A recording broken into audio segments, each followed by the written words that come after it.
Hey, for another shot fired. Copy, additional shot fired. Shot fired. He's shooting at us. Suspect shooting an officer.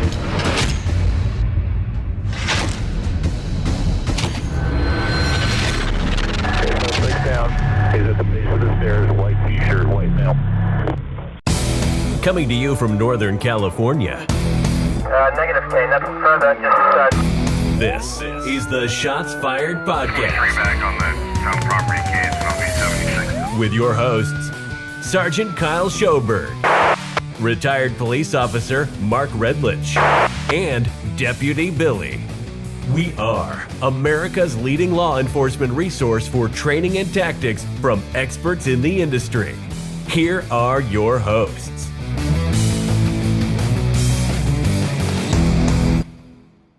All right, everybody, welcome back. Episode 28. And today we have an awesome topic. We're going to be discussing responding to 5150 type calls. Well, that's at least what we call it here in California. But mental health type calls, people barricaded, that are not wanting to cooperate with law enforcement and, possibly maybe they're armed, but no one else inside of a residence, just them responding to those types of calls. How are cops handling them nowadays? What's the proper response to that, what our thoughts are on it. And we're going to phone a friend, Scott Savage, who we've had on the show previously, who teaches a class specifically on this topic, and he is an expert in it. So we want to hear from him. I think it's a good topic to talk about. It's kind of a more frequently discussed topic. Within the last couple of years, are cops responding to mental health type calls? And we could go off, on a huge tangent on the mental health thing, but I want to kind of keep it narrow focused on, I want this discussion to be about, you're responding to these types of calls, and then you have a person potentially suicidal and they don't want to come out of their home. Are you walking away, and at what point are you walking away from these calls? Some agencies don't walk away, and I've talked to cops from other agencies in other states where they'll call out their tactical team and to resolve the issue. Knowing that only this particular person is inside the house, not one to cooperate. Billy, your beard looks good today. Oh, thank you. It does. I've been using the Tap Wax and Go. Have you? Beard balm. Nice. And no joke, they gave us samples, so we're not getting paid. So, but legit, it's good stuff. Yeah. I like it. And if I don't get another sample when it runs out, I'll probably go out and I'll buy it. Yeah. And I'm actually a cheapskate. I really am. So then for but you, I tip. Yeah. So go to tapwaxandgo.com. Yeah, go check it out. Is that their website? Tapwaxandgo.com? Yep. Okay.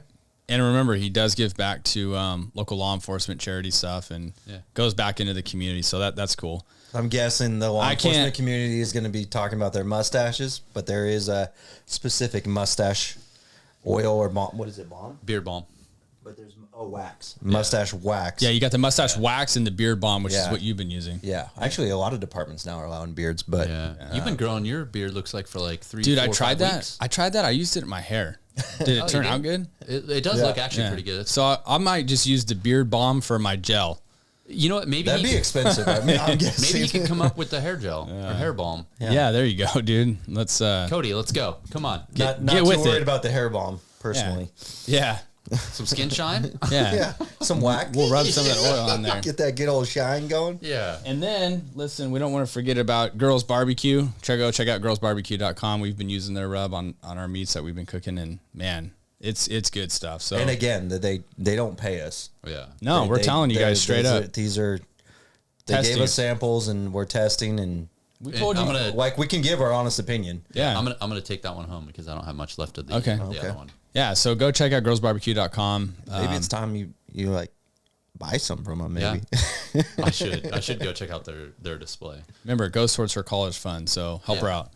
Yeah. Go check out those things, and then let's roll in. Let's hear a word from our sponsor. We're proud to announce we've partnered with our new sponsor, TAC Ops. TAC Ops tactical training conferences and trade shows provide tactical training for patrol, SWAT, Tim's and Corrections. This year's events will host 50 tracks to choose from and a vendor show with over 100 exhibitors showcasing the latest products, technologies, and services. These events have something for everyone, from lecture-based classes and incident debriefs to combative and live fire courses. They also provide instructor certifications in taser, pepperball, distraction devices, impact munitions, OC chemical munition, and an AR-15 armor course. In addition to the great training value, they host networking functions with entertainment and some great food and drinks. The events for 2022 are listed in the description. Please check out their website, swatconference.org. All right. So how was your guys' week? It's been busy, honestly. Like, man, I think with summer rolling around, it's just been busy at work. I just, finished off my work week. It was very busy for us this weekend. How was your guys' week? I've been busy at work. I had to work the weekend. Yeah, you actually went to work, right? Not just in your house. Yeah. Yeah, That's I tough. I work remotely. That's tough, dude. Bullshit. And then I actually had to go in the office Saturday and Sunday. Oh, man. I feel for you, dude. I don't. They catered lunch and breakfast, lunch, and dinner, though. Oh, yeah. They're Okay. 12 So days, rough. But yeah. So you're You probably okay? got paid extra. Yeah. So you're... I didn't. Yeah, salary. You're a salary. Wow. Yeah. Anyways, how was your week, dude? Pretty slow week for me at work, but weekend did some construction on the house, did some backsplash, Nice. tile work, Right on. which I kind of enjoy. Yeah, I mean, For the most part, I enjoy. Like half the time, like I break a tile or something, and I really fucking hate it. I'll tell you that much. dude, tiling's hard. Like my first tile job was, I remodeled the bathroom here in my house, and man, I thought it would be kind of easy, and it kind of is, but I don't know. I didn't like it. It was so fucking tedious, and like, I don't know, not for me, dude. I don't know how those guys do that every day, but I mean, if you do any trade every day, it just gets to be gets easy. a lot easier. Yeah. Now that's true. It took me 2 days to do what it would take a professional probably 6 Half hours. a day, yeah, Yeah, or if a that. day, yeah. So, but Well, good. So you guys had good weeks. Yeah, it was busy at work for us for sure. I mean, we had a lot going on this weekend. So kind of glad to be on my days off. Albeit we always record on my Friday, so I just wake up and then, have to do this. So I'm like freaking dog. We're tired. trying to change it to your Sunday. I know. We'll get back. Yeah. We'll get back. no, they have no clue what days we record on because they're listening. Well, it makes total sense for both Billy and I to work a full day and then do this at night while you have multiple days off. Yeah. I mean, I think so, but you guys complain about it, so we'll switch it up. It's the Kyle Schoberg show. I don't know if you Yeah. know, Well, and I'm a micromanager, remember? So oh yeah, you You are. are. they You think are. they think I'm micromanaging. I want to actually talk to your team at work and be like, is he this bad at work? Without you. I bet you they because dude, around you no they'd be way. like, oh no, Kyle's so great. And then Hey. like about they'd be like, oh, he fucking sucks. I He's get shit done, dude. That's just what it comes down to. I'll Okay. get shit done. Yeah, but Not a micromanager. but you have to hold their hand and they can't ever get shit done on their No way. own, I let them do what they want, dude. If you, they yeah, know, as like, long as you check in every few minutes. nope, Nope. nope, no. I'm gonna bring my team on, dude, and we'll freaking ask them. I'll Yeah, call every they're single not one gonna, of them. They're not gonna say it to your face. You though. you called me 3 times on the way over to the studio today. You're like, are you on your way? I'm like, yeah, I'm on my way. I called you once, and I think it was to ask if you wanted pizza because I ordered pizza for all of us.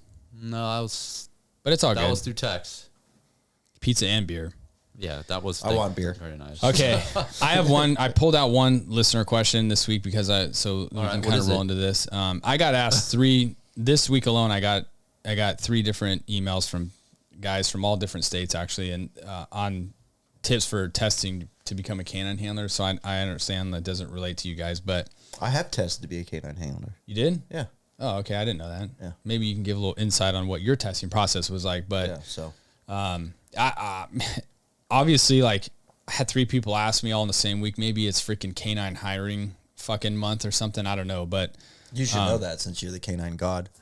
yeah. Well, I don't know about I that. mean, in your own mind. You probably micromanage all the canine teams across the country. I'm a little insulted that you didn't let me know that your agency was testing. Yeah. I was going to give a couple examples of what I think now being a canine supervisor, but then also being a dog handler for a long time, how I think you should go about testing for the canine position. And that is, obviously I've mentioned it before. You should be going out to canine trainings, putting in the work with the canine handlers. You may or may not be able to take bites. That's going to be dependent on, your agency and if they allow you to do that. Some agencies don't because they don't want you to get hurt. Totally understandable, but that's fine. I still think you should go to training. Who do they allow to get hurt then? Some like our trainer has hired professional decoys. So a lot of agencies don't, whatever. Yeah. Right on. So whatever, like either you can take bites or you can't. If you can, I think you should. I mean, that's kind of I don't part think of it, you there's no way you should be a canine handler who hasn't taken a substantial amount of bites. in a bite suit. Yeah. Yeah. Yeah, most I mean, not departments like should Mark's allow you. taking I don't- bites. Most of Yeah, I'm them. gonna say you probably Mark should took a take a real live one. bite. You Yeah. should probably take a real one. Yeah. Yeah. Okay. Well, you will as a canine handler. Yeah. Yeah. will. Oh, you will. Yeah. Yeah, you'll get bit. Yeah. But go to training, pick the brains of the handlers, talk to the trainer, walk with them during scenarios, and ask as many questions as you possibly can. You should that should be a no-brainer to be doing that stuff. But more so like in your interview, I think it's important to know, know case law, know Graham versus Connor for sure, and know the 3-prong test for that. That's crucial. That to me as a dog handler, that was like our Bible of when we're going to deploy or not deploy, going off of that case law, Graham versus Connor. But other things you need to consider is, I mean, 2 case laws that you should know as a cop is Graham versus Garner. every cop should know and that. Yes. Tennessee versus Gardner. Yes. If you don't know those, then, Those are the two, like yeah. use of force, like you need to know that stuff. I mean, know those ones, but go on. Yeah. But as a dog handler, like you have to know that stuff. Yeah. Like that's, you need to know that. And that's probably going to get asked in your interview anyways. But, you also need to talk about things like, I think being a dog handler, like what I'm looking for is that someone that's mature, they have experience, and they're good critical thinkers. I've said it before, just because you can use a dog does not mean you should always use a dog. There's going to be a lot of times in your career as a dog handler where, you might be expected to use a dog, but the totality of the circumstance, you might need to say like, hey, this isn't a dog call, but you have to be willing to do that. And you have to have the maturity to do that because you're the expert. So being able to talk about that stuff in an interview, I think will show your maturity and shows your admin like, okay, this guy or gal is thinking outside the box or not just thinking dog bite all the time. Let me ask you this. You've sat on the panel interviews. Yeah. Interviewing people who want to be canines. Yeah. Several times. What is what stands out to you?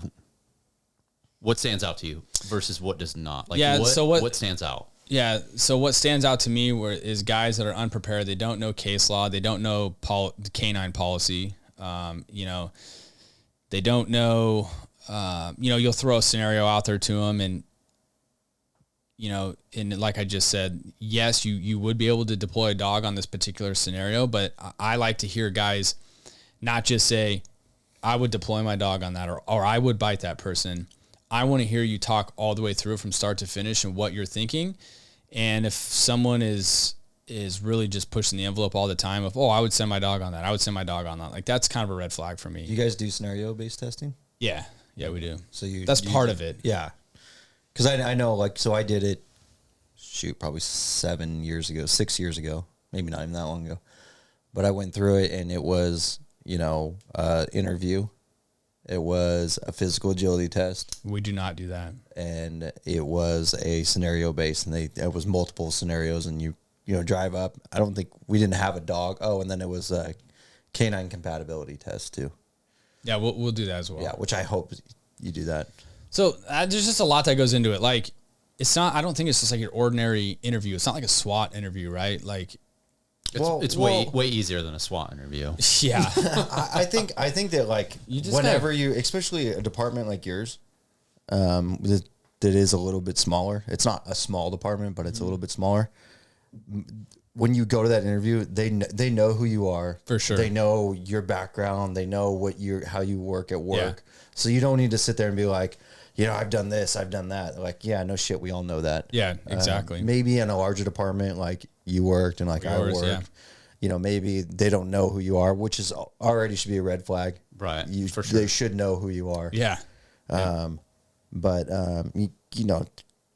that shouldn't be the focus of what you've done and who you are. It's, this is your opportunity to give those scenarios. And if it's black and white, it's black and white. But those gray ones are the ones that, that's where you're going to be like your opinion and what you think you would do. And who knows if you're wrong, but make a decision. Yeah, and you're not expected to know everything as a dog handler, but like, I like to hear critical thinking. Answer the question, follow it up with why you're making the decision that you are, and I think a lot of a lot of weight is going to go into the why you're doing what you're doing, and as long as you can explain yourself and make sense, and it sounds like a mature, good tactical decision, you're good to go. Based off of policy, case law, all of training. that, yeah. So as long as you're basing it off of that stuff. If you say, yeah, I'd send them for a bite, and you're like, this is why, and you reference case law, you reference you're good to go, man. Policy, you reference that kind of stuff, then you're going to be good to go. Even if the interviewer or the interviewees are like, or the interviewers are sitting there going, yeah, it's not how I would do it, but hey, you're like, okay. He thought about it, or she thought about it, and yeah, they have a point here. Yeah, you know, if you're just giving out black and white answers, I think I don't think you're doing it right. I would send the dog. Yeah. So why? I would send. I would buy them, and they stop people from hurting. So I have a two-prong for you relating to that. So we've talked about it in other things. You should be out there volunteering, networking, learning the role of the job, but there are people in specific times that you have those training days that those people that are wanting the position of canine don't have the ability to go out to because they have childcare issues or whatever the thing is.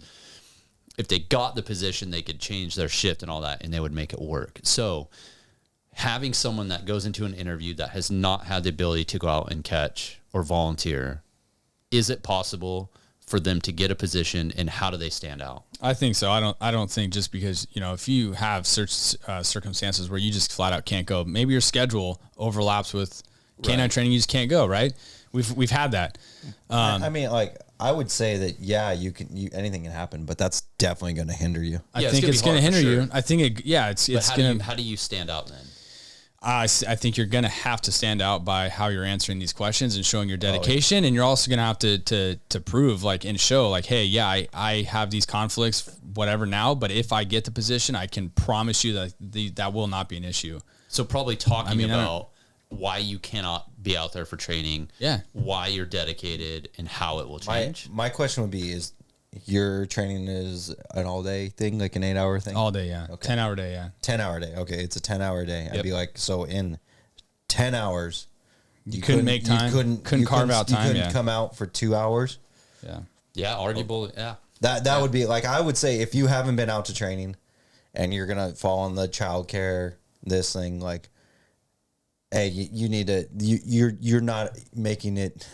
You're not a flexible person. Yeah, and he's right. Canine, and in canine, you have to be flexible. Specialty positions that I've been in, you have to be flexible, and you're showing right there that, hey, if it doesn't work within my schedule, I can't do it.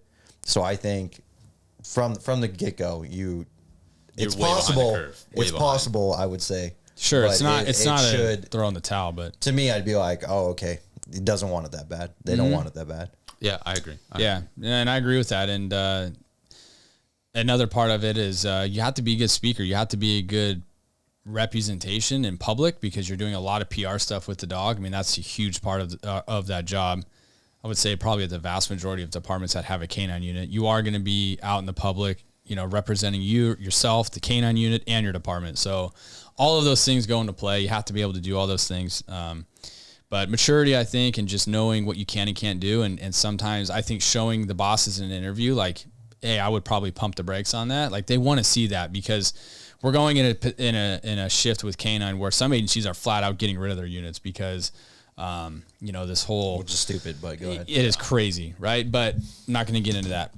But the point is you don't want to just go in there and just, you know, just because you can, you should type thing. I mean, you just got to weigh that out, like give good answers, follow up with why, and show that you're a good critical thinker and you have maturity. And I think if you can do all those things and reference case law and stuff, you should be good to go. If I'm on the other side of the table and I'm hearing those things, like, I would be thoroughly impressed. And that's what I'm looking for. I'd also say leadership, because I know that when I worked patrol, the canine officers weren't assigned to a patrol team. Mm-hmm. They covered multiple teams, just the way that it worked out. Their schedule was a little bit different than ours.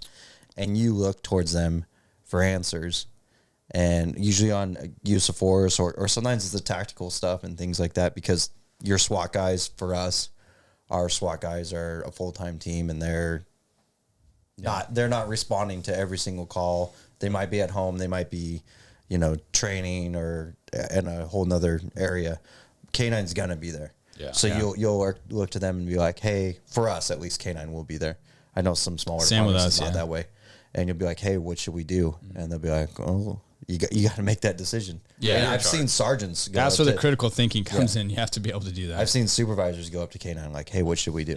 Yeah. That's how our policy is too. Yeah. is- Well, best of luck for those. Yeah, good luck to you guys. It was kind of funny. I had like 3 of them in 1 week, so Let I us just know wanted to how address the it. turnout comes. Yeah. Yeah. All right, let's roll into our topic, and that's responding to these mental health calls and dealing with non-criminal barricaded subjects. And when are we walking away from these? Are we staying? How involved are we getting with these? And I came across an article recently. You can read? Yeah, dude, isn't Oh, that that's crazy? cool. Yeah. No. Okay, I'm not gonna lie, it was an audio. Okay. No, I'm just kidding. I came across this article. Yeah, I nah, I'm just teasing. Googled But- the audio. It was interesting. It was I won't say the name. It was a county sheriff's department here, semi-local, couple hours away. But 2019, the sheriff decided we are no longer responding to mental health type calls. And essentially how this goes is brother texts his sister, basically his goodbyes, letting him know that she should call the sheriff's department, where to find him in the garage, yada, yada, yada. And so she calls the sheriff's department and says, hey, my brother just texted me. I'm concerned that he's going to commit suicide. This is what he said. And the sheriff's department told her that they are not responding, that they won't respond to the call. They're not responding to those types of calls for service anymore because it puts them in a bad spot. It puts the person in a bad spot. And essentially what ended up happening was some family members drove out to this house where he lived, and they located him in the garage where he said he was going to be, and he had hung himself. So he was deceased. They obviously made a big deal about it with the department because they refused to go out there. And I think we're starting to see more and more of this, of cops going out to these, mental health type calls where people are suicidal and they are not wanting to cooperate with law enforcement, i.e. like come out of the house, even though we're there to offer them assistance. Back in the day, I mean, I can speak for myself and the agency that I used to work for, which was very small. If I remember correctly, like we would go in on those and we would almost like force the issue where like, if you didn't want to get help, like we would make you get help. Now transitioning to where I'm at now, and I started learning like that's not really the way to do things because you're forcing an issue that doesn't need to happen. I'm kind of, my opinion is I'm kind of stuck between, I think we should go to these calls and try to offer some type of assistance, and albeit from a distance, behind cover, dropping phone calls into the house to try to make contact with the person. If I know someone's armed with a firearm and they're threatening suicide, I can assure you that I'm not going to go up to the door and knock on it and try to get their attention. That's not happening. But I do see that happening at some agencies. Like I've seen videos where cops are doing those things. Yeah. Using bad tactics, so I would approach it with like extreme caution and maybe not even respond to the house, maybe meet around the corner with some officers, drop a phone call into this person, try to get some type of communication with them, and if you're able to get them on the phone, gauge where they're at mentally, where their emotions are, and offer them, hey man, we're here to help. If you want to come out of the house, nothing in your hands, whatever, and we can take you to the hospital or psych facility or whatever, we're more than happy to do so. I don't have a problem with that. In fact, that's generally how we're doing it, but I'm starting to see, and doing some research, more and more agencies are flat out not responding to those calls anymore. I think that's wrong, personally. Not responding. Not responding. Yeah. I think that the way that you're explaining that you guys do it is similar or the same that we do it. I think that you have to respond. Make an effort. You have to make an effort, and you call, and if the girl comes out, problem solved, no big deal. And if they stay barricaded though, and you're going, and maybe it's an hour, maybe it is 15 minutes. I don't know. Yeah. Or 5 hours. It could be anywhere in between there or any longer, but you got to go and you got to put an effort into it, and don't go in like you said. Yeah. Because ultimately, what are we there to do? We're there to protect that person from harming themselves. Harming themselves, which is not illegal. Which is, yeah, it's not illegal. So now we're going to press this situation by going in and potentially doing suicide by cop. Yeah. Or maybe they're like, okay, if they come in, I'm going to do it. Yeah. Or I'm taking a cop out with me, worse. Exactly. So you can't like to be like, oh yeah, you know, imagine writing the paper to prevent someone from harming themselves. I shot him 4 times. Like, Yeah. Like, what are you accomplishing? Like, I mean, like that, like obviously you would probably fix your paperwork a little bit more, but that's ultimately what you'd be doing. Like, yeah, the guy was there with a firearm harming, saying he's going to harm himself. And we went in there and he presented the firearm. So I shot him 4 times. Yeah. So you're essentially doing it for him. Yeah. Really. And the short Cliff Notes version would be like, I shot him multiple times to prevent him from harming himself. Yeah. Yeah. It just doesn't sound good to me. Right. Yeah. I think, it's funny. I was teaching, over in the East Coast recently, and they had a different train of thought. I'm not, it is what it is, but they're like, now we would stay and call in our tactical team and basically stay there until they flush that person out or resolve the issue or whatever. And when I brought up, I'm like, well, we walk away from that. I think they were a little flabbergasted by that. So I know it varies from state to state and I don't know, agency to agency, but like you just said, man, I mean, what are you really there for? You're there to render aid to somebody, offer some assistance to somebody that wants to hurt themselves. But the reality is if they don't want the help, it's not illegal to do that. Why are we risking our safety, potentially our lives, their lives, forcing an issue when there's been no crime, nothing committed for us to go and apprehend this person? I mean, the argument is that someone comes home, they go next door. We're not resolving the issue by walking away. It would be the argument. Right. So, but you have to risk versus reward is the way that I look at it. And I think there's such a high risk for both people with a good reward. But I think more often than not, when in the situations where you've walked away, where I've been involved with us walking away, there might be a return call the next day. Yeah, and or if the that's next the case, day, or multiple return calls. But in the end, that person's still alive. Officers are still alive. Everyone's still alive. I think that's what we're trying to do here. I think when you get the repeat calls, if you walk away and then it's like, okay, now we're back. Okay, well, I think that's when you start getting clinicians involved and game planning. Like, hey, let's come up with a game plan for this person and get an actual clinician. Not during a call for service. Yeah, but after the fact. The problem is, and again, I'm not a cop anymore, but the problem is you're getting that call. That's the problem. You should not be getting that call. And I look back when I started in 2006, when you started, I worked for Sacramento, and if we went to a 5150 call or a family member called and said that their son or their family member was off their meds and acting crazy, throwing things, it was a big deal. Like, it was a big deal. We took multiple cops, you used a lot of caution, you used your distance, you really tried to talk to people. And that was like one call a week. And then in 2008 and 2009, the housing market crashed, the budget, the states, they reallocated funds, they shut down mental places for resources, health centers where people used to go. Yeah. And then it started, these people couldn't get medication, or they wanted it. They knew that their family member was off their meds, they needed it. They'd get them in the car, they didn't know where to go. There was no places to go, and there was no real public education on, hey, we're closing all these places. The only place you can go is the emergency room in a hospital. Yeah. And then you get people say, okay, well, they jump out of the car. It's getting worse and worse. And then the last thing people do, which you're trained as a infant, is if you need help, you call 911. So now people are calling 911, and this really started to change in 2010. And then right when I left, maybe 2014, it was, you would go to multiple calls a day in Sacramento of 5150s, people losing their mind. And they were from the extreme to, okay, this person just doesn't need hasn't been taking meds. Family members can't control them. They need to be taken because they won't get in the car.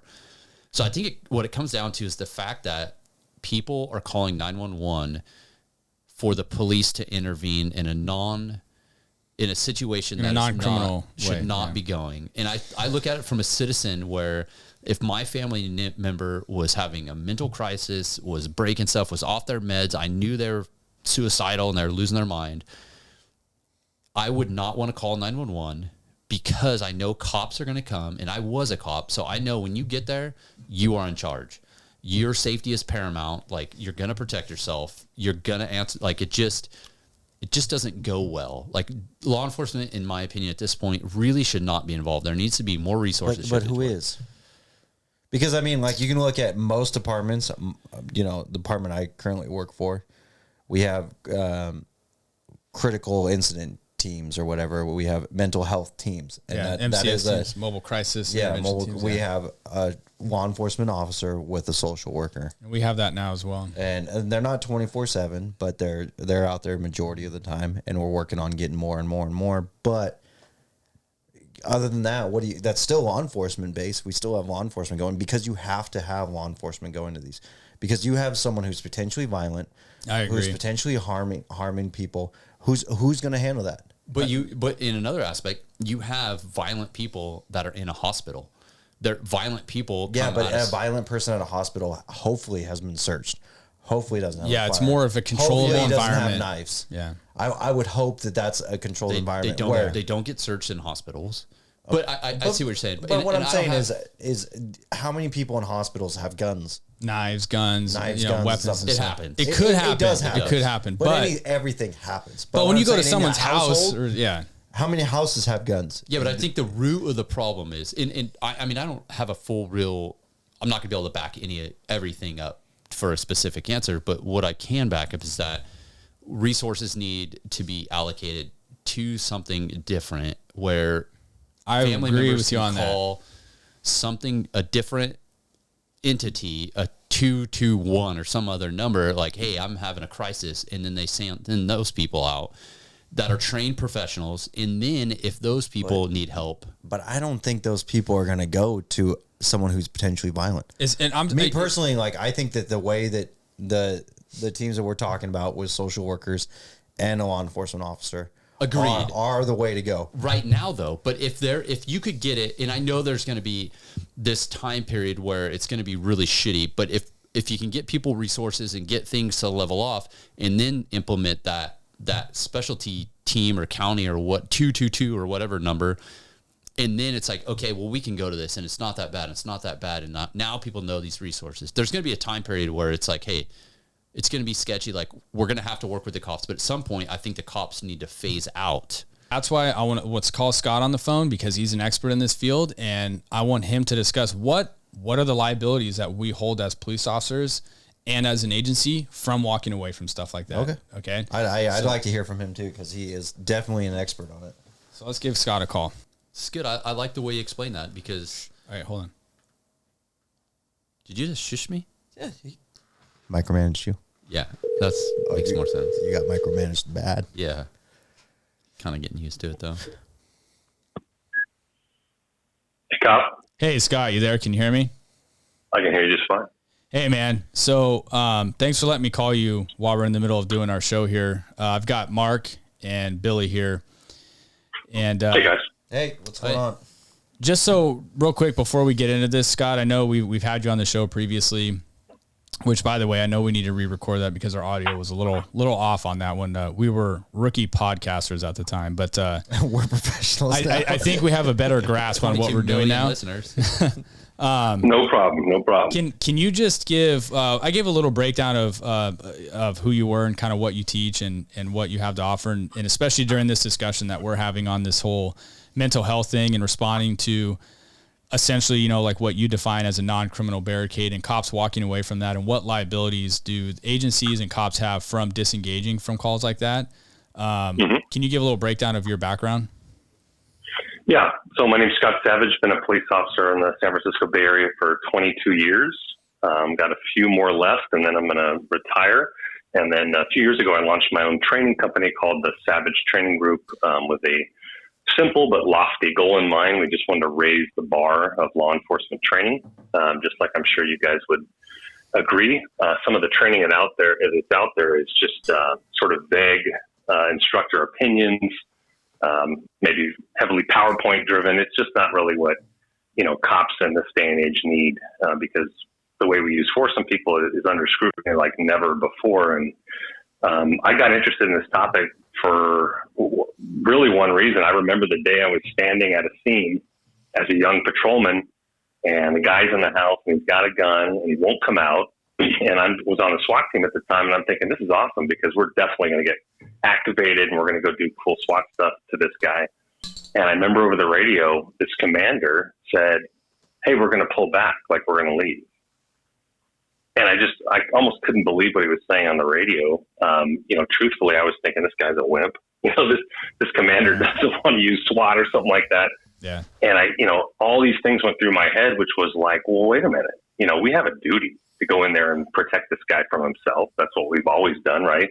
Try to get the guy out, and then we kick down the door and point guns at him and say, we're here to help you. Mm-hmm. As asinine as that sounds nowadays, I believe that we're going to be liable if he harms a third party after we leave. And that, like I was told by my academy instructors, I might lose my house. You're going to lose your house. You don't want to lose your house. This sort of made up fairy tale liability thing that young officers are told. And so as the years went on, I started, this became a more mainstay tactic of walking away from mental health people in crisis who are barricaded in their own home, or even lately barricaded in a vehicle. And I just became fascinated with the topic of what do we have to do, legally have to do, versus what don't we legally have to do. And apparently I have no hobbies because I just spent years researching this. And then, fast forward into now, I guess I get to go around and tell people about it, but it's an interesting topic because there's so many strong feelings about it. From, the police, we swore an oath. The law enforcement code of ethics says we will protect and serve and all this stuff. And us walking away is not courageous. It's cowardly. And we have a duty to get in there and, all this confusion. And so I created this class called Response to the Non-Criminal Barricade. And it's just it's only about one thing. It's just super niche down. It's just about, what do we do with that guy? He's in the house. He's in a mentally ill crisis, be it suicidal or not. He won't come out, but he's not really wanted for a crime. Or if he is wanted for a crime, it's kind of a minor crime. What do we do? Is the juice worth the squeeze to go in there and solve the problem? Or should we walk away? Are we going to be liable if he walks out and harms a neighbor? What about the family? What should we tell them when they say, hey, am I going to be safe to go back in my house? Really how you answer those questions will demonstrate your command over liability, real liability or not this whole vague notion about, I'm going to lose my house. Mm-hmm. And that's the discussion that we were having. Was we got to a point where, I think traditionally, and I had just said it right before I called you, was cops are not used to walking away from conflict. That's not what we were brought up to do. It's not the tradition and foundation of our job is to walk away from stuff. And that has become a popular thing now is walking away and disengaging from stuff. And so, I was reading an article recently where there's some agencies flat out here, even here in California, where they're not responding to any mental health type calls. And I don't know that I would go as far as to say that's the thing to do, but maybe responding and parking down the street and calling this person and trying to, get a gauge of all right, what's their mental state? Where are they at? Let's try to offer them the help and resources and let them know hey, we're here to help you. But when it comes to a point of they're like, nope, I'm not coming out. You have every right to believe that they are armed, whether they've admitted it, whether families said they have guns, whatever the case may be, but you're not approaching the house. You've exhausted all your resources.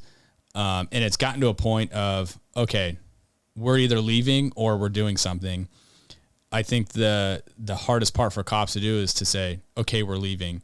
And I think the question is, and some cops are going to say, well, like you just said, Scott, what's the liability behind that? What if he does hurt himself or herself? What if he comes out of the house and goes and hurts somebody else? And I think depending on what the situation is, there's tactics and ways to handle that stuff. Maybe my thought is maybe leave a couple patrol guys behind down the street and just make sure this person doesn't come out with a firearm and start doing something negligent. We've flown drones above houses before where we've walked away, but things were a little sketchy, and we've, launched drones and flown them above the person's house for an hour or two and just make sure that everything is stable. So what is the liability? So I guess the question becomes, what is going to be the liability from cops that disengage from stuff like that?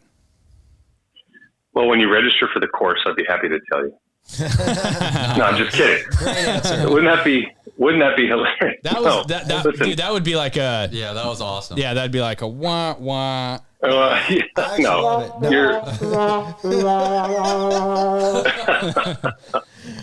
Your listeners would not be too happy with that. Here, I'll make it very easy. Yeah. Understand the law first, Right. and let the law and policy inform our tactics, not the other way around. Perfect. You can come to a class and we teach you how to do a building search, how to be tactical, how to set up on a house, all those skills. But what we want to make sure is all those tactics are informed by the rules, right? Because anything about being a tactician is all about knowing the rules first, whether we should, whether we have to. And the reason it's important to understand the law I'm about to tell you about is that once you understand what you have to do, quote, have to do and don't have to do, it gives you freedom of decision making, right? Yeah. It's kind of like you're no longer looking through, a small prism, right? You have this big vantage view because you go, I don't have to do this. I may choose to do it. And what that does is helps cops stop from rushing in. If you get to the house or the car or the whatever, and you think, I got to go get this guy. It's a murder suspect by himself. I got it. Or I'm by myself. My fill is, 20 minutes away. I got to take him off right now. I got to engage him by myself because, oh God, he's wanted for murder. And if you murder someone else, then I'll be liable. That faulty understanding is a false constraint and will force you to do something unwise. True. So the law you want to understand is something called the public duty doctrine. The public duty doctrine. And so if you're listening to this, just Google the public duty doctrine, your state. Okay. Most, but not all, every state in the United States, not true for Canada, but in every state in the United States, they embrace something called the public duty doctrine, which the easiest way to understand it is by the phrase, a duty to all, a duty to no one. Meaning, the police and all public services and public agencies have a responsibility and a legal obligation to protect the public at large and be reasonable in their protection. However, that obligation, remember we're talking about a legal obligation, does not extend to individuals unless there's a special relationship between you and that individual. And that special relationship is the second thing to look up. Google special relationship laws in your state. We're all cops in California, so I'll just talk about some California cases, but you can look at a ton. There's a great case called Williams v. State of California, 1983. And I'll read you a quote from that. Quote, as a general rule, law enforcement officers do not owe a duty of care to protect members of the general public. Wow. Yeah. When did they teach you that in the academy? Never. Never. They teach you the opposite of that, but never. Yeah. They really don't. And I don't remember it ever being covered in the academy. And why would it? I don't know that this falls in line with the notion that the cops are sort of everyone's heroes and the world's problem solvers. Instead, we're filling cops' heads with mottos and slogans and sort of rah-rah stuff. And the reason that now we have to learn these is because we're under scrutiny. Yeah. And if you're in California or Illinois or states like ours, your criminal exposure has increased. Yeah. It's just, things have changed, right? For sure. If you were a cop 10 years ago, it's just different now, right? Yep. If you're in the District of Columbia, here's a great one. It's called Warren versus District of Columbia, also 1981. Or the last one was 1983, so this one's 1981. Quote, a government and its agents are under no general duty to provide public services such as police protection to any particular individual citizen. The duty to provide public services is owed to the public at large, and absent a special relationship between the police and an individual, no specific legal duty exists. Yeah. If you're a Police One fan, there's an easy to read article. It's going to take you 4 minutes to get through. Just go on Police One and Google "Understanding Cops' Confusion About the Public Duty Doctrine." It's written by Steve Pappenflus and Eric Daigle, both experts in the field. And just Google "confusion, public duty doctrine, Police One." You'll get that. And this was written several years ago, and they knew back then cops didn't understand this thing. Yeah. Because they've had just instructors or whoever tell them that you got to get in there, we got to save this guy. Mm-hmm. And the reason, again, to understand it is nowadays, if we've got a emotionally disturbed person in crisis with a gun in his house. He doesn't want to come out. Mm-hmm. His Fourth Amendment right to be left alone is high. Mm-hmm. The government's interest in what we're trying to accomplish, put him on a mental health hold, is low. Right.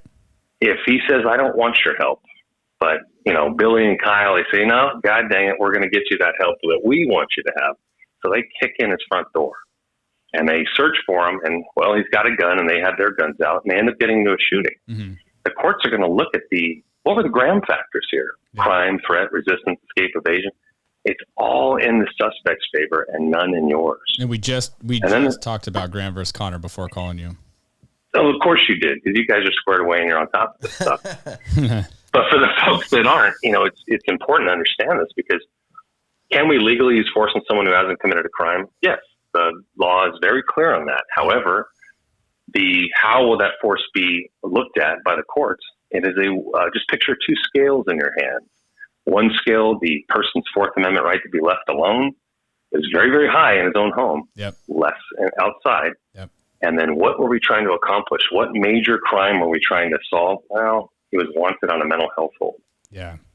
I think you're going to lose that every time. You're going to lose that. And so really, if you understand the public duty doctrine, then the next thing to drill into is that special relationships. What is that? Because remember, in the Warren v. District of Columbia, it said the duty to provide public services is owed to the public at large, but absent a special relationship between the police, no specific legal duty exists. Yeah. That special relationship is what triggers not necessarily liability, but duty. That's when we actually do have a, quote, duty to protect those people. So we could talk a little bit about that if you like, what special relationships are. That's really the second part to get to know once you understand the public duty doctrine.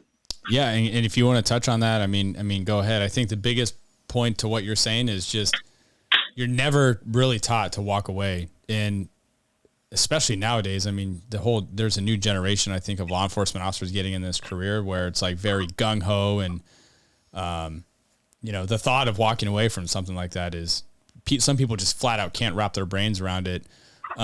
Before we get into that next little topic real quick, I would like to ask you, like, what are your thoughts on some of these agencies that are they're flat out refusing to respond to any type of mental health type calls? Even if it's a low level, just like the example I brought up before calling you was, someone texts their sister, hey, I'm, call the sheriff's department. You'll find me here in the garage. This is where you'll find my password to my laptop. Basically, he's essentially saying he's going to commit suicide and saying his goodbyes. And she calls law enforcement and they say, nope, sorry, we're not responding out there. They go out there and find her brother dead. I can't necessarily agree with just flat out not even trying to make the attempt. I don't know that I agree with that, but what are your thoughts on that? Yeah, and what Kyle's referencing there, if you're listening to that, is a Plumas County, California case. Yeah. And they've got a great article that you can Google. I think it's "What If Cops Stopped Responding" or something like that. Yep, and it describes that. Yeah. And, a little background on when you read that article, the gentleman they're quoting, a guy named Ed Obayashi, who they say is a reserve officer, he's also an attorney. And he's the one that crafted that policy for them. And what they said there is, anything, Plumas didn't say we're not going to respond on any type of mental health call. What they said there is, if it looks like it could be a suicide by cop call, we're not going to respond. They didn't want to put their deputies in a position that's clearly no-win, where the person would like the police to assist them in committing suicide because of the potential criminal exposure, the press, and it's really just not our mission to go help people, commit suicide. So they have understood the dilemma of closing distance with armed police officers, closing distance with armed, emotionally disturbed people. And so then what they've said there is, let's, if this is a no-win situation, what's the one thing we can do that will prevent the police from killing this man? We won't be there. Yeah, you just won't because be there. there's never been a case where the police have shot somebody when they weren't on scene. Yep, that's true. So they just kind of made, you know what I mean? They just made this sort of logical inference there that, okay, we're not going to go to stuff that sounds like a suicide by cop. Yeah. And a more interesting happens. Well, what about, in that article, they said, we'd like to refer you to the fire department. This sounds like a medical issue. He's, the family said, well, gosh, we want you to take him to the hospital and get him the help he needs. Well, we have a public service that takes people to the hospital and helps them. It's the firemen and the EMS. Yeah, and then, of course, they want us to clear the scene. Exactly. I was going to say, I think we all work in an area where most firefighters aren't going to respond until we respond to stuff like that. So, so you were referencing, that special relationship with the public. Did you want to touch on that? Yeah, I will. And I'll just ask some of your listeners right now are going, these nuts from California, of course they're not responding. Of course they're talking about this stuff. Yeah. They're kind of, granola eating wussies or whatever. Listen, I'm with you. Yeah. I get it. If this was my family member who was in crisis, or my neighbor is the goofball, he's in his house and he's got a gun, you bet I want the cops to go deal with that guy. Yeah. The problem comes is sometimes solving the problem is an unacceptable outcome. Yeah. And have we actually solved the problem if we go in there and get in a shooting with this guy? Now, some cops would say, well, he made that choice and this and that. Yeah, that may legally be true, but if you really want to discuss legality, we need to understand state-created danger, officer-created jeopardy, and all of those laws. It's easy to say, I'd go in there and I'd shoot the guy. Oh, okay. Yeah, that's the easy let's answer. Let's look at some of the cases when that's occurred, and let's make sure you're still good with it. Mm-hmm. I just don't think you would be. No, absolutely not. Yeah. And this is a risk-benefit analysis. In the training that I do, we talk about the laws first. Then we talk about a decision-making tree. Okay, so we understand the laws. We understand we don't have to. Doesn't mean we're not going to go in. Doesn't mean we are going to disengage. Right. Just means we're going to do so understanding the real rules. Mm-hmm. We're not going to be sitting around going, we got to get in there, otherwise we're going to be liable, or all this other stuff. That's not true. Yeah. And so we want to make sure that our decision is based on fact. And this special relationship thing, it is true. We could do something on scene that would create a legal duty to protect an individual. And that's so when people say, yeah, we could be liable, you're partially right, depending on what we do. And to understand the special relationship thing, just think about what happened in Florida. Because I'm sitting here telling you, you don't have to go in, you don't have to go in. What about an active shooter? Do you have to go into an active shooter? Well, technically not. Yeah, technically. There's no caveat in the public duty doctrine that says unless it's an active shooter. Right. But then that begs the question, what happened in Florida? Yeah, and you're referencing the deputy that was arrested for not going into the active shooter at the school, right? That's right. Yeah. Broward County, Florida. His name was Scott Peterson. Unfortunate name if you think about it. Especially out here in California. Yeah. Exactly. So Deputy Scott Peterson doesn't go into the active shooter at the Marjorie Stoneman Douglas High School. Right. He was fired for cowardice and dereliction of duty. Mm-hmm. He was civilly sued for child neglect, and then he was criminally arrested, and he's awaiting trial for child neglect. Right. So that begs the question, why did he then have a legal duty to go in? Right. And what they said is he has a special relationship with the people inside there. Right. Because if you think about it, what codifies the arrangement between a police agency and a school system when you want to have a school resource officer? Well, I was going to say he's under contract as being a school resource officer, and I think that's what builds that relationship right there. There you go. So that contract basically would say, hey, school district, you give us the money, we're going to give you a cop, he's going to provide you police protection. Same thing with a pay job. You stand out in front of a bar, and the barkeeper gives you money to be his security guard. You are creating a special relationship with everyone in that bar, including the barkeeper. Right. So if something kicks off at the bar when you're working a pay job, you can't say, well, the public duty doctrine, and I heard this guy from California tell me we don't have to do that and stuff. That's not true. You created a special relationship the minute you entered into a private police type of thing, but Yeah. There's two triggers, two ways you can create a special relationship. The first is when the officer or the agency makes a representation or a promise to an individual that is detrimentally relied upon and causes a foreseeable harm. That's kind of a mouthful, but promise, detrimental reliance, foreseeable harm. Promise. I promise to protect you. Sure. That person relies on you for protection, yet gets harmed by something foreseeable. Yeah. They can look back and say, look, you promised to protect me, but you didn't. It caused a foreseeable harm. You had a special relationship with me that imposed a legal duty to protect me. Yeah. So there you're on the absent something. Yeah. So what we don't want to do is when we're disengaging from a non-criminal barricade and mom or dad or the neighbor, whoever walks up to the officer and says, am I going to be safe to go back in my house? Right? I see you guys are leaving. You're pulling your armor away. Your officers, your react team, everyone's leaving. Am I going to be safe to go back in my house? What comes out of your mouth right then is probably what will create the liability, not the fact you're leaving. Mm-hmm. So if I were to say to somebody, yes, you will be safe to go back in your house. Don't worry. Your neighbor's only suicidal. He's not homicidal. And then I take off, and let's say the neighbor goes back in his house, and turns out the suicidal dude puts some rounds through the wall and kills the guy or injures him. Right. Could he say he relied on me to his detriment 100%. Based on a promise? Yeah. Absolutely. That's the key one where we trigger that. There is a second one where we can trigger that, where the officer engages in an affirmative act that increases foreseeable risk. We do that every single day we put handcuffs on someone. Every single time we put handcuffs on someone, we stick them in the back of our police car. Are we increasing risk to them? Sure. We're restraining someone's hands behind their back. They can't protect themselves. So if we were to, let's say, get in a car crash while we're transporting the prisoner, but we didn't seatbelt him, did we increase risk to him? Sure. Absolutely. Was it foreseeable?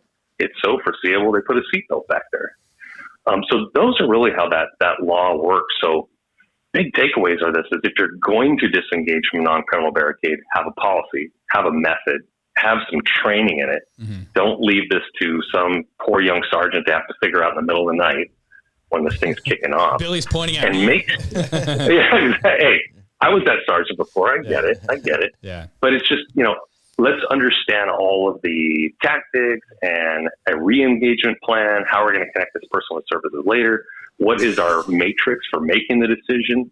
And most of all, understand the law and make sure you're crystal clear on it. But, don't just listen to this podcast and think you understood it. We just gave you some stuff to go study and, get you some training, whether it's with, my company or somebody else, get you your city attorney to weigh in on it and learn about this stuff, because is it the most fun part of being sort of a tactician, is learning these rules? Not really. It's more fun to go do SWAT stuff, right?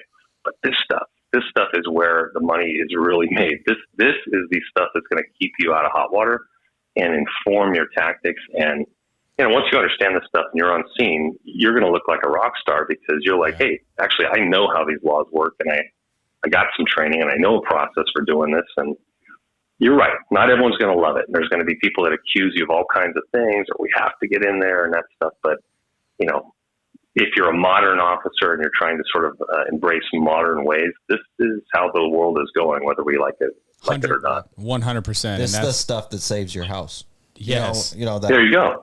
This is the stuff that you want a house to go home to. You want your truck, you want your car, you want that stuff. Yeah. This is what protects that stuff. And like you said, listening to this podcast is not even the tip of the iceberg. Yeah. I wouldn't even say that. It's an ice cube. It's giving you a direction of what to study on. And, So when's your next class and where?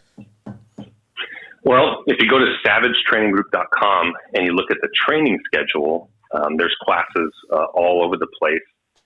We're teaching in California. We'll be in Florida soon, but we've been to Illinois with a class in different states. And, cops from all over are dealing with this problem. It's not just a local issue here. And if you're listening to this and if you're listening to this and you have heartburn about leaving a situation like that causes you indigestion, you're a good human. Yeah. You're a good person. That you should. Yeah. This sucks. right? Because this problem is still there. It just sucks that, nowadays the cops have to do some certain things to kind of, insulate us from liability. But also, none of us signed up to get into a shooting with some guy who's mentally ill and not wanted for a crime. So this is our industry evolving. But if it causes you heartburn, I get it. But this isn't always a perfect way. This is just kind of what progressive agencies are doing. And this is the right way. It's just not perfect. It's just, I think it's more the modern way of where we are in our industry. And, some people are having a hard time jumping on board with it, but I think by educating them and doing this, I think people are going to listen to this and kind of think like, wow, like they probably were unfamiliar with some of the stuff that you just talked about. And I would highly encourage people to Google those things and do their own research and have these discussions within their department. What are your thoughts on, when you're walking away from something like that and you talked about like, hey, be careful about what you're telling the neighbor or the family member that lives in that house. When they say like, hey, am I safe to go in my house? Or, hey, okay, you're leaving. Can I go back in my house where, my brother is who's suicidal with a firearm? And how safe is it to tell people, we're strongly advising you not to go there or not to go inside your house. Maybe go find a place to stay for the night. Is it safe to tell people those things? I mean, that's where your salesman comes in. I think like as cops, we have to be salesmen, and you're not going to sit there and say, hey, if you go in there, you're going to die. Well, I think we're not going to say that, but we're going to say, hey, look, I wouldn't send my mom in there. I wouldn't send my wife in there. I don't think it's safe for you to go in there. And we can provide you with some resources of other places if you don't have a place to go, but I wouldn't suggest going in there, but be that salesman, I would say. Yeah. Like, what are your thoughts on that, Scott? Yeah, I know. I think you guys are hitting everything on the head. We want to be empathetic towards people. And I've dealt with many families who are looking at me wondering, and I'm telling them we're leaving, right? And the family's going, what do you mean you're leaving? What are you talking about? I called the police. Mm. My loved one is in crisis. He's armed.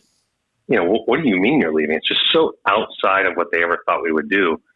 And I don't just tell them like, oh, hey, the public duty doctrine says this and that. No, come on. No. Yeah. I look at people in the eye and I say, first of all, I'm really, really sorry that you're going through this. Yeah. I can't imagine having a loved one with mental illness. I really honestly can't imagine. But what you're telling me is your son, your brother, is in the basement. He's got a gun. He's high on drugs. He's mentally ill. He's not taking the medicines he has to take. And you said he hates the cops, right? Yeah. So we have tried everything to get this man out. Yep. We have loud hailed him. I've texted him. I've had my negotiators call him. We have done everything in our power to get him out.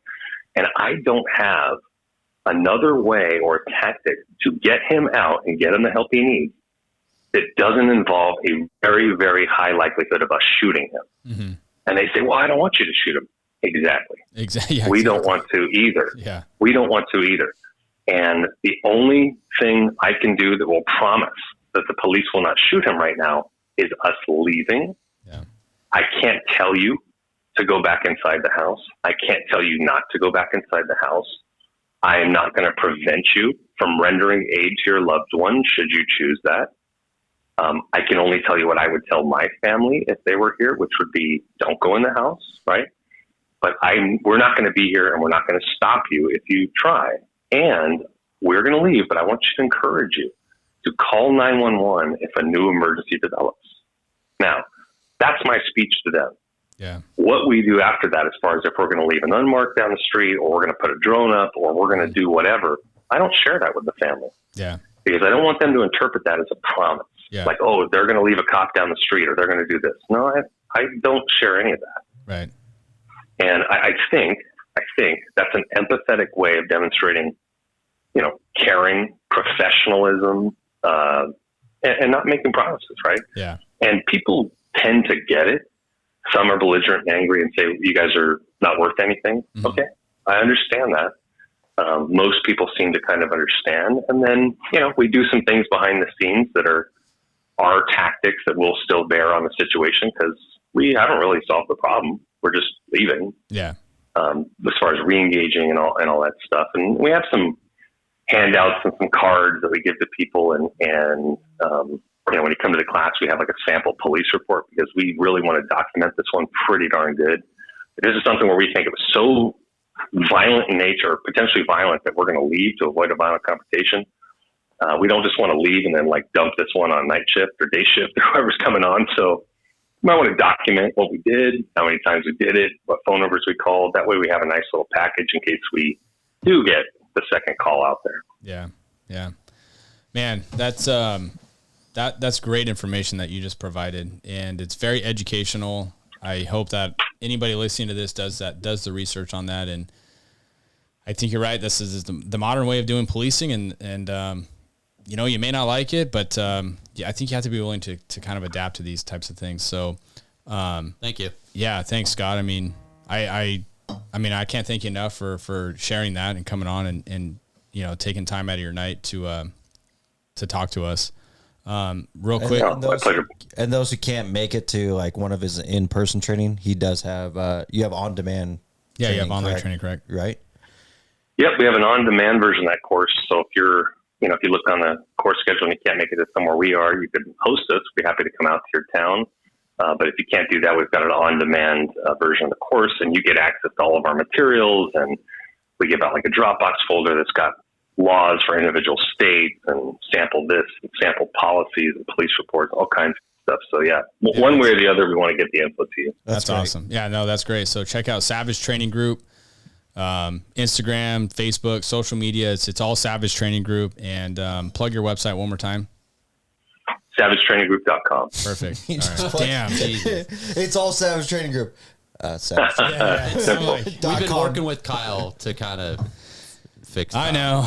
Sorry, guys. It's okay. Thank you. Yeah, all right, Scott. Thanks for coming on, man. That was very educational. I seriously can't thank you enough, man. And we're gonna have you back on. We'll redo an episode with you, and we'll have our audio dialed in next time. All right. Yeah. All right, boys. No, thank you for having me. I appreciate it. You guys stay safe. All right, Scott. Take care and stay safe, man. All right. Have Bye. a good night. Bye. I do want to say comment on one thing on the Just before you get into something else, I just want to say that we did a whole episode with Scott, and he is wonderful, well trained. Yeah, he knows his stuff. I think, like, for those of you that think that maybe we talked to him about this before, we really didn't. No, and he was bringing up things that we'd already talked about, and then elaborating a lot more than we did.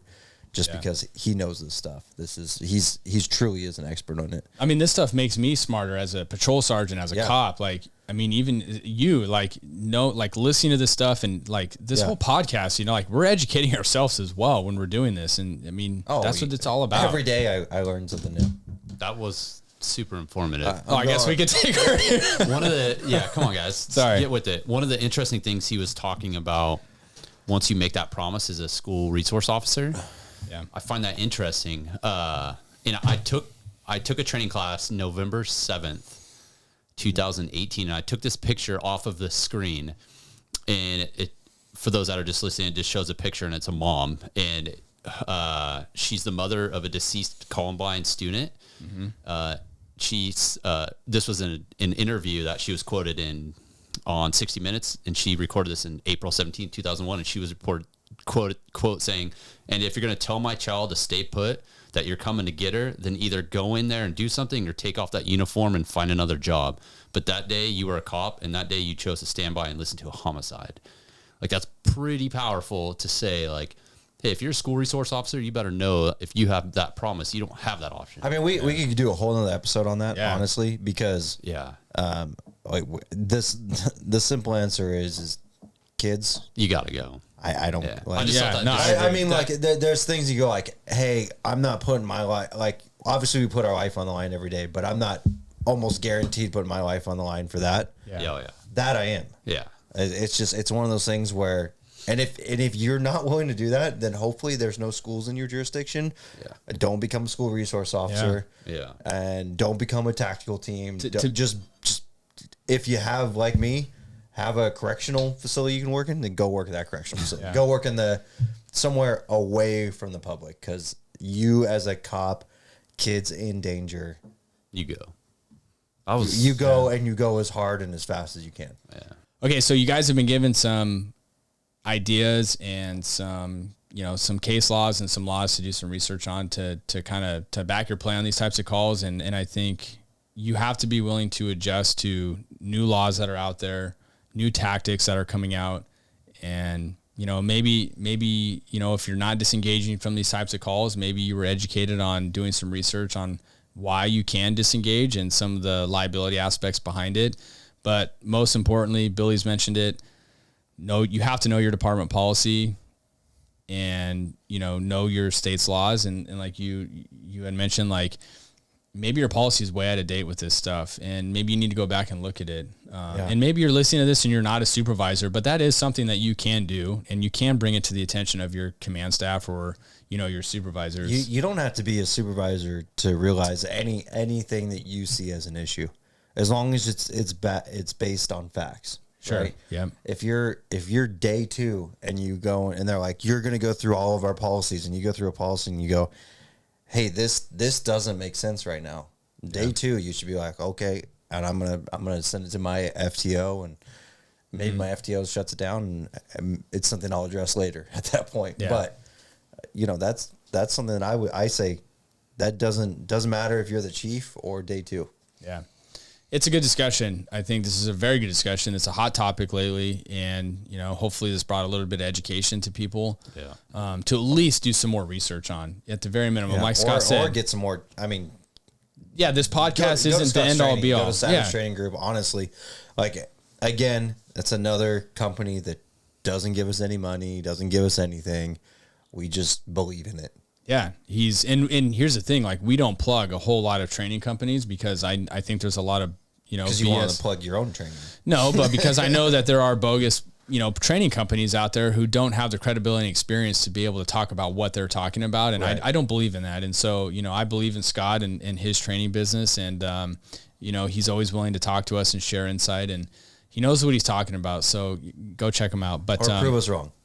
Yeah. Or prove us wrong. Yeah. I mean, be like, I know there's better out there. That's fine. Yeah. If there is, that's great. There's tell us. Sure. There always is going to be, but, let's wrap it up. I don't want to go too long on this. Yeah. Great discussion. If you guys have comments, questions, let us know. Please like and share these videos. Share it with a friend. Share it with your patrol teams, and give the video a thumbs up. All right, let's end this on a cheers. Okay. Cheers. And a thumbs up. Yeah. Later. Hey, 4 shot fired. Copy, additional shot fired. Shot fired, shooting at us. Suspect shooting an officer.